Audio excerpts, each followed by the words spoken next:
Everyone tells you that the shoulder is the most painful joint to operate on. They've told you horror stories of sleepless nights, of arms stuck for months. Or maybe you've heard that you won't be able to lift your arm like before anyway. If you're living with shoulder pain that keeps you up at night and you're considering a prosthesis, you're probably terrified, and that's normal. But there's a huge difference between bar talk and what really happens in the operating room and in the following weeks. Today, I'm putting aside the medical jargon and telling you the three concrete truths about what it really means to get a shoulder replacement. Things that often there isn't time to explain thoroughly in the preoperative visit.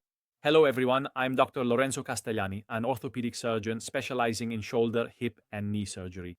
My goal here is not to convince you to have surgery. My goal is to give you the tools to understand if this path is right for you, without filters and without unnecessary fears, because an informed patient is a patient who heals faster.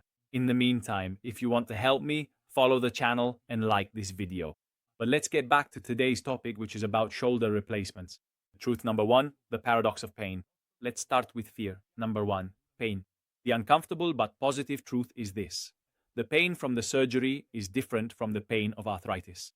Many of my patients wake up from anesthesia expecting hell, and instead they tell me, "Doctor, that intense, deep pain I've had for years is gone."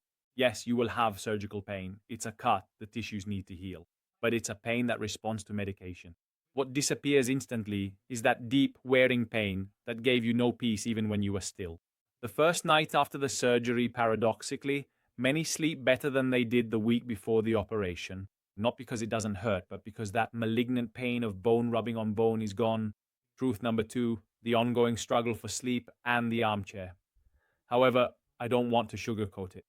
The real challenge of a shoulder replacement isn't the operating room, it's your bed at home.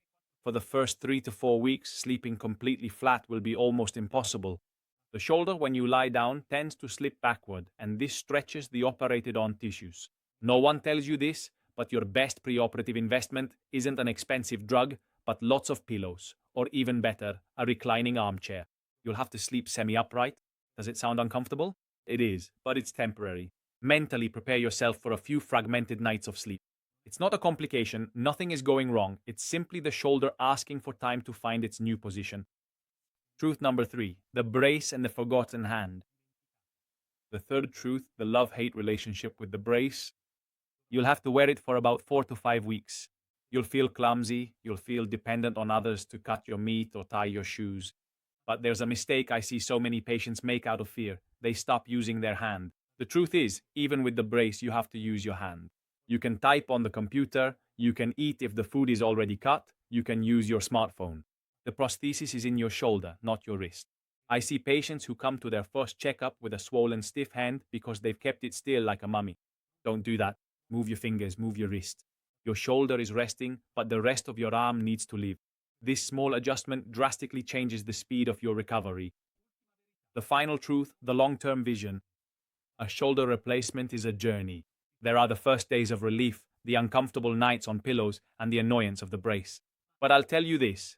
When I see patients again at the 6-month mark, the phrase I hear most often isn't, "How much I suffered," but rather, "Doctor, why did I wait so long?" Being able to comb your hair again, grab a jar from the cupboard, or simply hug a grandchild without feeling a sharp pain, those are priceless things. Every shoulder is its own story, and every patient has a different recovery. If you recognize yourself in these fears, or if you have specific questions about how to manage daily life with a prosthesis, write them in the comments. I gladly read and answer them, because I know that anxiety comes from the unknown. If this video has helped you get some clarity, leave a like and subscribe to the channel for more truths about your orthopedic health. I'll see you in the next video.